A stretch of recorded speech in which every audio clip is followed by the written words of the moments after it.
Obama weighed in today on Israel's killing of innocent civilians, men, women, and children in Gaza, saying that he has expressed his distress with the killings.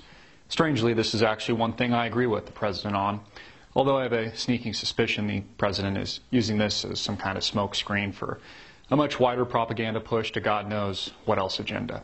The two major headlines of the day: Ebola, the threat of mass contagion, the covering up by the CDC of 6 potential cases and counting here in the United States, and growing, and an African Leaders Summit Barack Obama just happens to be hosting.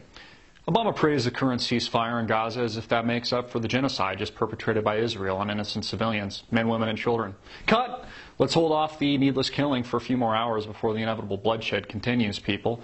Now, don't get me wrong, I'm not defending Hamas or Palestinians. The launch of rockets into Israel, children being used as human shields, or underground tunnels used to carry out attack on Israelis.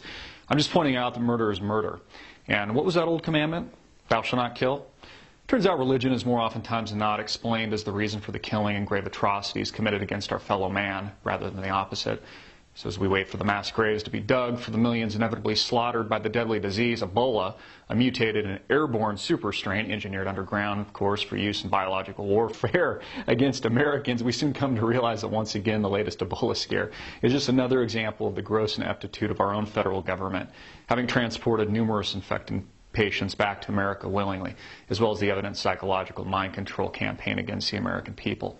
Take the shot! We can hear ringing from our ears as Obamacare, our current commander and thief with an all-time low for an approval rating, injects millions of willing participants with a new vaccine that just so happens to be tested on humans as early as September. You'll take the shot, that is, if you want to live. And Obamacare will save the day. The CDC refusing to identify where previous Ebola tests originated only proves even more rumor to a growing cover-up campaign, and points out that even if your government did know approximately 90% of the global population was about to be wiped out by a superbug, they wouldn't tell you. Your government, the too-big-to-fail entities serving the elites, large multinational corporations, and monolithic banks and bankers on Learjets. God bless America. Too big to fail and full of shit, mostly. Crony capitalism and special treatment for the Washington elite pervades the system and has become a complex organism all on its own. Infected, so huge and arrogant in its own right that the only logical conclusion you can make about it is that we are all doomed to fail. Rome burning to the ground while Americans wear rose-colored glasses, too busy masturbating violently to Kim Kardashian's ass or the latest Hollywood gossip.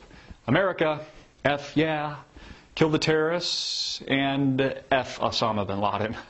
Oh yeah, he's already dead, I forgot. Barack Hussein Obama already killed him. Next, Hillary Clinton, commander-in-chief, with philandering sex addict and confident in tow, mirroring the dark underworld of such Netflix series portrayed so well by people like Kevin Spacey. House of Cards, self-interest, and total destruction. A taste of our own medicine. The last gasp. Grand finale. Finish him, says the beast. I'm Christopher Green, and you've been tuning into AMTV, alternative media television. Hard-hitting and in your face.